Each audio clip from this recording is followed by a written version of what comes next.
എങ്ങോട്ടാണ് കേട്ടിറങ്ങി? ഇന്നമ്മ സ്കൂളില് സ്വീകരണ പരിപാടി. അയ്യോ, എന്നിട്ട് ഇപ്പഴാണോ പറയണേ? ഈ പെണ്ണിന്റെ ഒരു കാര്യം നേരത്തിനും കാലത്തിനും ഒന്നും പറയല്ലേ. മാറങ്ങോട്ട്.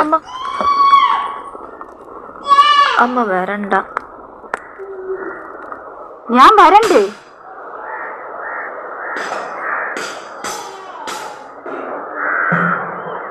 ഞാൻ വന്നില്ലെങ്കിൽ എങ്ങനെ ശരിയാവും? സ്കൂളിൽ ടീച്ചർമാര് ചോദിക്കില്ല നിന്റെ അമ്മ എവിടെ പോയിന്ന്. അമ്മ ജോലിയുടെ ആവശ്യത്തിന് വേണ്ടി തിരുവനന്തപുരത്തുള്ള ഓഫീസിൽ പോയേക്കുവാന്നാ ഞാൻ പറഞ്ഞേക്കുന്നത്. ഓഫീസാ? ഓ, ആഫീസ് ജോലി.